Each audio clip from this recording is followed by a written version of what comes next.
क्या आप भी किसी चीज़ को पाने की हद की कोशिश कर रहे हैं पर वो चीज़ आपको मिल ही नहीं रही? तो धीरज रखिए, यूनिवर्स आपको उससे भी बड़ी कोई चीज़ देने वाले हैं। ब्रह्मांड के पास हमेशा एक परफेक्ट प्लान होता है। हेलो फ्रेंड्स, मैं हूँ रूपल और मैं आपको लॉ ऑफ अट्रैक्शन की सक्सेस स्टोरीज हिंदी में ट्रांसलेट करके सुनाने वाली हूँ, जिसे मैंने इंटरनेट पर इंग्लिश में पढ़ा है। तो चलिए स्टोरी स्टार्ट करते हैं। ये स्टोरी है वीरा की। इस स्टोरी का टाइटल है the universe always has a perfect plan. Veera कहती है, मुझे अपने द्वारा क्रिएट की गई अपनी लाइफ से बहुत प्यार है।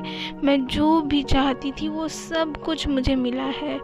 मैं अपनी आने वाली लाइफ को भी आनंद और प्रचुरता से जीने की आशा करती हूँ। यह मेरी कहानी है कि कैसे मुझे द सीक्रेट और यूनिवर्स पर विश्वास आया। मैं एक ऐसे परिवार से आती हूँ जहाँ हमेशा पैसों की तंगी रही है। हमें हमेशा यह सुनने को मिला है कि हमारे पास पर्याप्त धन नहीं है, जिसकी वजह से अक्सर मेरे पेरेंट्स में बहस होती रहती थी। मुझे पता था ये ऐसी लाइफ नहीं है जो मैं जीना चाहती हूँ आगे। छोटी उम्र से ही मैं यह इमेजिन करती रहती कि मैं कैसी लाइफ चाहती हूँ और घंटों बस उससे ही विजुअलाइज करती कि कितना अच्छा फील होगा ना जब मेरी इमेजिनेशन वाली लाइफ सच हो जाएगी। तो उन्हें लगता था कि बस यही तरीका है उन्हें उस नेगेटिव माहौल में अपने माइंड को शांत रखने का। उस छोटी सी उम्र में अनजाने में ही मैं लॉ ऑफ अट्रैक्शन को प्रैक्टिस कर रही थी। मैं प्रोफेशनल बनकर खुद को फाइनेंशियली इंडिपेंडेंट करना चाहती थी, देश विदेश घूमना चाहती थी और एक एजुकेटेड, लविंग, रिस्पॉन्सिबल लड़के के साथ शादी भी करना चाहती थी। ये सारी इच्छाओं की पूर्ति बहुत ही आसानी और सहजता से सही समय पर पूरी हो गई। हमारी शादी के बाद हम 2 बेडरूम वाले फ्लैट में रहने गए, लेकिन एक बड़े महल नुमा घर में रहना हमेशा मेरा सपना था। 8 साल बाद हमने एक बड़े घर की तलाश करना शुरू कर दिया। मैं अपने सपनों का घर खोजने के लिए दृढ़ थी, लेकिन हर बीतते मंथ के बाद मेरा सपना मुझसे दूर और दूर होते जा रहा था। हम जो भी घर देखने जाते, उन घरों में बहुत काम और ध्यान देने की ज़रूरत थी, मतलब कि रिन्यूएशन की ज़रूरत थी। जो घर मुझे पसंद आता वो हमारे बजट से बहुत ज़्यादा हाई था। मैं ऐसी स्थिति में नहीं रहना चाहती थी कि मैं अपने सपनों का घर तो खरीद लूँ पर घर के चक्कर में पूरी तरह से लुट जाऊँ, मीन्स फाइनेंशियली हालत ख़राब हो जाए उनकी। महीनों की तलाश के बाद मुझे आखिरकार एक ऐसा घर मिला जो मुझे पूरी तरह से पसंद आया। हालांकि ये उतना बड़ा नहीं था जितना मैं सोचा करती थी और उसकी कीमत भी कुछ ज़्यादा ही थी, पर ठीक था, मतलब ओके था, ठीक है, यही ठीक है, उन्होंने सोच लिया। हमने उसे खरीदने का फैसला कर लिया। मैंने सोचा 1 साल की मेहनत के बाद घर ढूंढने की प्रोसेस का आखिरकार अंत हुआ। पर ये क्या, हमारे प्रस्ताव को खरीदार ने स्वीकार ही नहीं किया। मैं पूरी तरह से झुंझला गई। फिर से घर ढूंढने की प्रोसेस से गुजरने का सोचकर मेरा दिमाग ही खराब हो गया। मैंने आने वाले वर्षों में अपने फ्लैट में ही रहने का फैसला किया। इतना एफर्ट्स लगाने के बाद भी मैं अपने ड्रीम हाउस को नहीं ढूंढ पाई थी। इससे तंग आकर मैंने इस विचार को ही गिव अप करने और भूलने का मन बना लिया, क्योंकि मैं परेशान नहीं होना चाहती थी और घर को ढूंढो और मेहनत करो, यानी वो पूरी तरीके से झुंझला चुकी थी। अब वो नहीं, यानी छोड़ दिए, उन्होंने पूरी तरह से लेट गो कर दिया इस विचार को। पर एक्चुअल में अनजाने में उस पूरी प्रोसेस को ही इन्होंने लेट गो कर दिया था। मतलब वो उस टाइम तक की जानती नहीं थी लॉ ऑफ अट्रैक्शन क्या होता है, पर उन्होंने उसे लेट गो कर दिया। कुछ महीनों के बाद मैंने अपने डिज़ायर एरिया में उपलब्ध घरों की वेबसाइट देखने का फैसला किया। पहले ही घर ने मेरा ध्यान आकर्षित किया।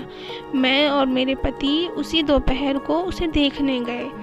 यह घर मेरी अपेक्षाओं से परे था और पहले से देखे गए उन सारे घरों से बेहतर था। मैं इसे एक हवेली के रूप में ही डिस्क्राइब कर सकती हूँ। मतलब कि वो पूरा उनका ड्रीम हाउस था जिसे मैं खुद कभी सोच भी नहीं सकती थी। वो इतना परफेक्ट था, यहाँ तक कि उसे एक पेंट के स्पर्श की भी ज़रूरत नहीं थी। मतलब उसकी फिनिशिंग से लेकर स्ट्रक्चर, उसका वो जितना बड़ा था वो सब कुछ जो जैसा चाहती थी सेम टू सेम वैसा ही था। उस घर में हमें बस इतना करना था कि हम आगे बढ़े, और इससे भी बेहतर यह था कि यह हमारे बजट में था। मतलब कि वो जितने प्राइस में चाहती थी लगभग उतने ही प्राइस में था वो। हमने उसी दिन प्रस्ताव रखा और उसे खरीद लिया। मेरे ड्रीम हाउस की चाबी प्राप्त करने का अनुभव मैं अपने शब्दों में बयान नहीं कर सकती। पर ये कहानी का अमेजिंग पार्ट नहीं है। अमेजिंग पार्ट तो अभी आने वाला है।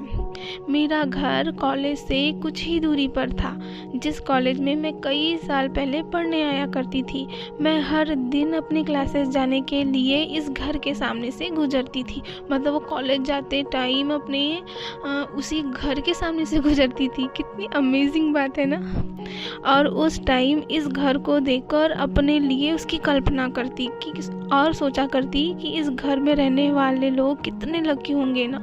मतलब कि वो उस घर के सामने से गुजरती और सोचती कितने लकी होंगे ये लोग जो उस घर में रहते हैं, मेरा भी कभी ऐसा ही घर होगा। वो अपने माइंड में उस घर की कल्पना करती रहती है। अपने माइंड में उन्होंने उस घर को ऐसा फिक्स कर लिया था। मुझे इस बात का अंदाज़ा ही नहीं था कि एक दिन वही घर मेरा होगा। सभी अन्य घरों के न मिलने का कारण यह है कि मेरा सही घर पहले से ही मेरे रास्ते में था। मतलब वो सारे घर उन्हें इतनी मेहनत के बाद क्यों नहीं मिल पाए थे? वो इसीलिए क्योंकि उन्होंने उस घर की छवि बना कर रखी थी अपने मन में, और अपने सबकॉन्शियस माइंड में उन्होंने ये फिट कर दिया था कि ऐसा ही मेरा घर होगा। इसीलिए वो सारे घर उनको नहीं मिल रहे थे और लास्ट में उनको वही घर मिला जो वो पहले कल्पना करती थी। उसके बाद मैंने द सीक्रेट को पढ़ा और महसूस किया कि मैंने कई चीज़ें मैनिफेस्ट की है, दोनों तरह की, चाहे पॉजिटिव हो या नेगेटिव। द सीक्रेट के साथ ज़िंदगी के सफ़र ने हमेशा मुझे आगे बढ़ाया है। जब भी मैं लो फील करती हूँ, अपने घर के सामने आती हूँ, अपने ब्यूटीफुल घर को देखती हूँ, अपनी लग्जरी कार को देखती हूँ और अपनी मल्टीनेशनल कंपनी में खुद की सीनियर पोजीशन के बारे में विचार करती हूँ, और साथ ही साथ उस शानदार आदमी के बारे में सोचती हूँ जिससे मैं शादीशुदा हूँ, तब मुझे याद आता है कि अगर आप किसी चीज़ की कल्पना कर सकते हैं, उसे फील कर सकते हैं, तो उसे पा सकते हैं। मतलब कि जो जो आप फील करेंगे आप उसे पा ही लेंगे। ये सही में यूनिवर्स का नियम ही है। आप जिस चीज़ की छवि बनाते हैं वो चीज़ आपको मिल ही जाती है। मैं अपनी ब्यूटीफुल और परफेक्ट लाइफ के लिए भगवान और यूनिवर्स का बहुत बहुत आभार व्यक्त करती हूँ। मैं अपनी बाकी जीवन के लिए एक्साइटेड हूँ क्योंकि मुझे पता है मुझे जो कुछ भी चाहिए वह पहले से ही मेरे पास है। Thank you universe. तो देखा आपने कैसे वीरा ने अनजाने में ही लॉ ऑफ अट्रैक्शन लगाकर अपनी डिज़ायर लाइफ को बार बार विजुअलाइज करके वो सब कुछ पा लिया जो वो चाहती थी, यहाँ तक कि अपने सपनों का घर भी, और वही घर जो वो कभी पहले सोचा करती थी और उसे भूल भी गई थी उन्होंने वही घर पा लिया। तो आप भी इसी तरह अपने सपने को मैनिफेस्ट कर सकते हैं। तो कैसी लगी आपको ये कहानी मुझे कमेंट सेक्शन में ज़रूर बताइएगा। मैं ऐसी ही स्टोरीज़ लेकर आती रहूँगी। तब तक के लिए खुश रहिए और खुशियाँ फैलाते रहिए। बाय।